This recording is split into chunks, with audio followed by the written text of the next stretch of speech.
from Stuart's American Mortgage joins us. Good morning, Stuart. Good morning. How are you? Good. What are we talking about today? Well, two things. First, obviously, you know the Federal Reserve has raised the interest rates. Yes. What people are not paying attention to is they indicated they may raise it 2 more times than they previously anticipated. So there's an indication from the Federal Reserve that the economy is steamrolling quicker than normal. Inflation numbers are going up quicker than normal, and they want to slow things down a little bit. So now they're anticipating to raise it 2 more times. First thing everybody has to realize is the very, very first thing that gets hit is home equity lines of credit and credit card debt. So those are immediate raises in the interest rates. It added something like $1 trillion in potential new debt to consumers out there. And it's time to consider other options because those rates are going to keep going up and up and up. Okay, so there's somebody out there who has a home equity line of credit, maybe has a second mortgage. That's going up. It's no longer tax deductible. Are people calling you to solve this problem? We're having a tremendous amount of people that are calling us because they're saying they're realizing this, and they're also realizing that they're 5 years into that home equity line of credit, and guess what? None of the principal has been paid. They thought all along when they make their payments every single month, some of that money was going towards principal like a regular mortgage. Well, it's not. So they also realize that in 5 more years, that note's going to come due and payable. It's not like you can keep making payments every single month, and after the term is done, you're finished. So they're just paying interest only for 10 years. It's only interest only. We closed a customer last week who paid on it for 10 years and got $1,000 of the principal reduced, and that was it. Oh, my From goodness. an $80,000 original note that he borrowed. So he went ahead and consolidated it. And people are wary of this, saying, you know, I don't want to consolidate my home equity line into my first mortgage because my rate's so good on my first mortgage.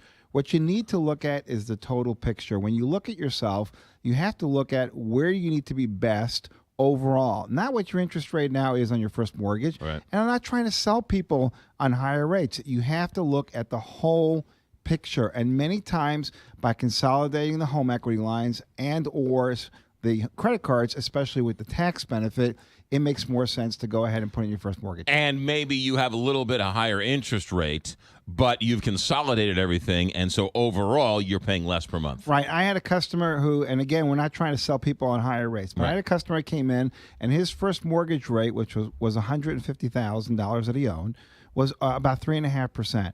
We took him to almost 1% over what that number was, but his cash flow got improved by 60%. And he also got the tax benefit. His credit's going to get better.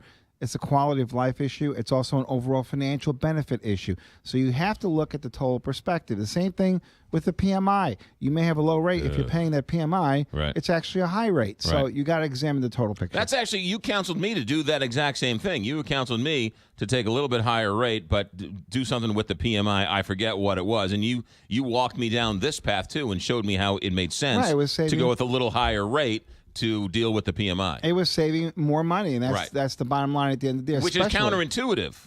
Yeah. And the FHA loans that are out there, you know, the government charges you a very large fee to do those loans, and the monthly PMI may never go away. So they may dangle the carrot with the lower interest rate, but at the end of the day, you're paying more.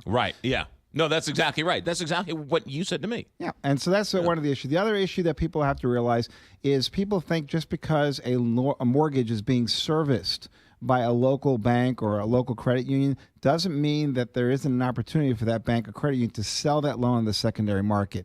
So mortgages are bought and sold in the secondary market every day of the week. Most mortgages are insured by Fannie Mae and Freddie Mac. So what happens is a bank will go ahead and originate a loan.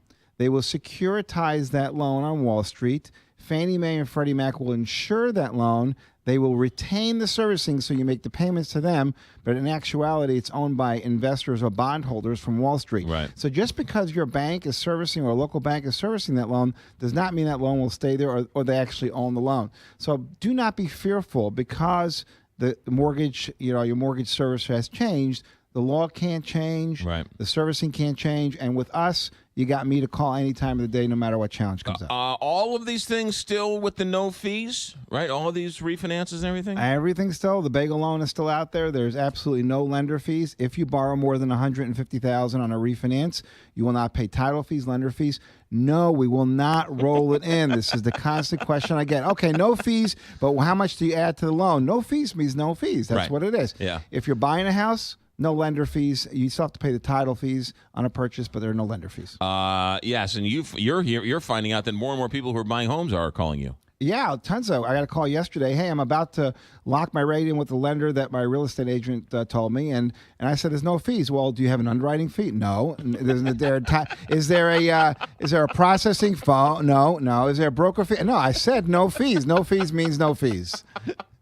So funny. I know, but when you say no fees, do you really mean no fees? Yes, I mean no fees. Really? How do you do that? It's really quite remarkable. All right. 314-324-4440, Stewart'sAMC.com. Go to Mr. Google and type in bagel loan. You'll get his phone number. And here's the job-killing regulation, I must say, the NMLS number 267567. But the only number you need to know is 0, no fees. That's right. Do you roll them in? No. No, the only thing you roll is a good bagel. That's right. Sometimes Like they get a a big hot zero. dog. Sometimes they get a hot dog. Yes. 834.